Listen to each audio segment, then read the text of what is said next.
The world, once a tumultuous sea of chances and changes, has finally settled into a quiet harbor.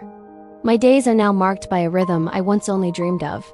A gentle walk as the sun rises, the familiar weight of a pen in my hand, the steady tick of the clock in a silent room. There is no great drama here, no breathless pursuit of fortune or fame. Instead, there is a profound peace in the discipline of a simple, ordered life. Each small routine is a testament to the stability I have built, brick by brick from the ruins of my past. This quietude is not an absence of life, but its truest, most refined form. I have found my anchor, and the storms have at last receded. Writing is no longer a ladder for ambition, but a mirror to the soul. I do not write to be known by others, but to finally know myself. With each stroke of the pen, I am not merely telling a story. I am excavating the truth of my own heart. The ink flows, and with it, the memories, the joys, the sorrows. It is a slow, deliberate process of understanding. Here, on these pages, I can face the boy I was, the young man I became, and the person I am now, all at once. It is through this act of creation that I find absolution, not from a higher power, but from within. My identity is not in the name printed on a book's spine, but in the honest pursuit of the words that fill its pages. Sometimes, as I write, the faces of the past drift before me. My dear mother, her gentle touch a fleeting memory.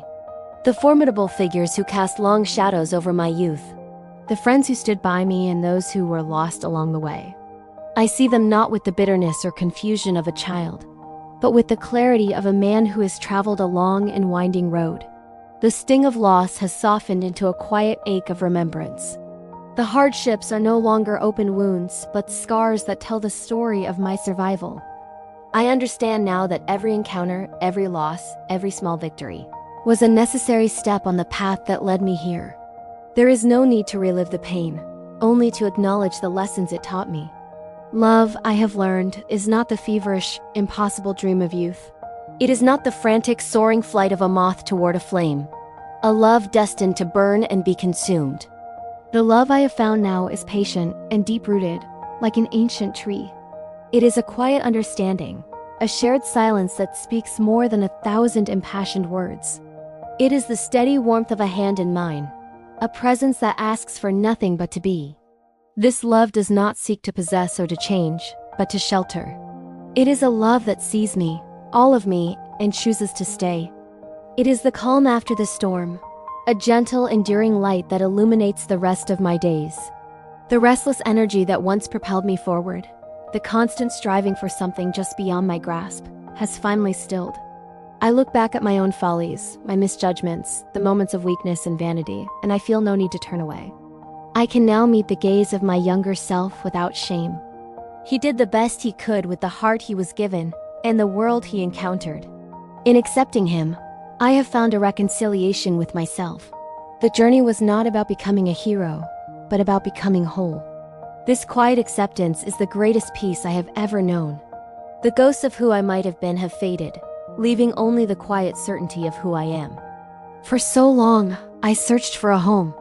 I thought it was a house with a warm fire, a place to belong, a fortress against the world's indifference. I sought it in the arms of others, in the pursuit of a name, in the accumulation of things. But now I know that home is not a place you can find on a map. It is a feeling you carry within you. It is the internal architecture of safety and belonging that you build for yourself, beam by beam. It is the quiet assurance that you are enough, just as you are. My home is here, in this chair, with this pen, in the quiet chambers of my own heart. I am no longer an orphan in the world, for I have finally come home to myself. And so, the story draws to its close. The last word is written, the final sentence given its shape. The hero of my own story, a title I now wear not with pride, but with a humble understanding. The journey was long, and the path often obscured. But looking back, I can see the thread that connected every moment, every trial, every small act of kindness. It was never about arriving at a grand destination. It was about the journey itself. It was about becoming. With a steady hand, I closed the book. The story is complete. The boy who was lost has found his way. He has found himself. My life, my own story, is at last my own. Thank you for walking this path with me.